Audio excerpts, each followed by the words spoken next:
Welcome to Rappin with Reverend Laura. Thank you. Anyone can submit your questions to Reverend Laura. She's taken them, and we have one that is from the audience this week. This one came in via email, and it's a very great question. How do you encourage children or any children to be, your children or any children to be a part of a church when they're so doubtful? Believing in God can be difficult, and my own children often question the Bible and believing. That's an excellent question.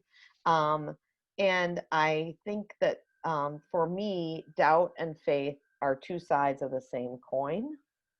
And I think that you have to separate out spirituality and belief from religion and church. And sometimes they're part of the same bundle and sometimes they're not. And we have to give a foundation, and then we have to allow kids the space to question that foundation. That's a normal part of growing up. The question that I would ask back is, how do you manage that balance between doubt and believing? Because I'm sure that as adults, I know I still have my doubts and questions. There are aspects of the Christian story that I doubt, that I struggle to understand and believe.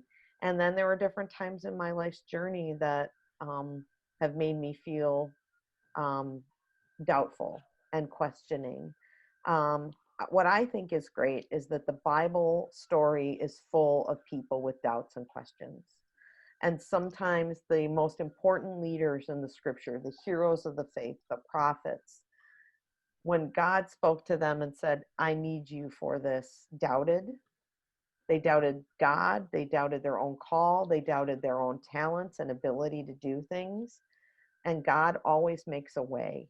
And so I think having the opportunity to let God handle this, I know that's hard, particularly when our kids are pushing back against what we value and is important to us. Tonight, as I prepared to answer this question, my son was home for Thanksgiving break, and I asked him how he would answer it. And he jokingly said, I think jokingly, you just forced them to do it. But that's because he was forced. And my kids rebelled.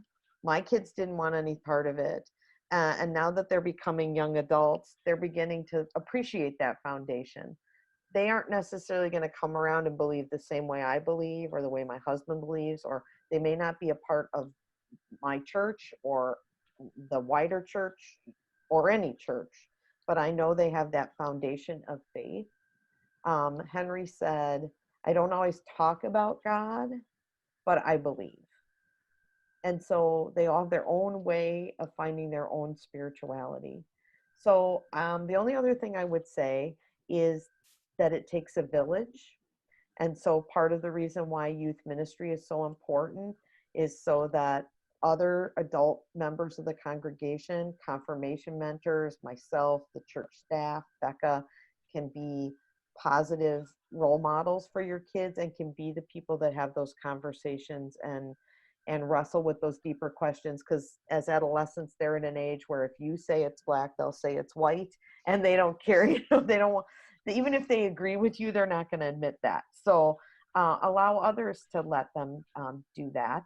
And the final thing I'll say is share your own faith journey with your kids.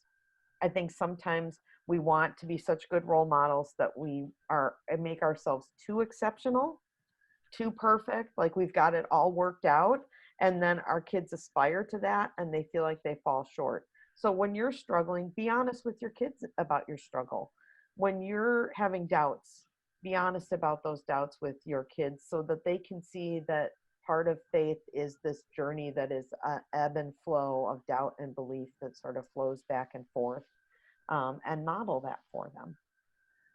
That's a big question, and I hope that answer suffices. But thank you so much for submitting that, and thank you, Pastoral Relations team, for being a part of the answer. And we will look for your other questions. Thanks.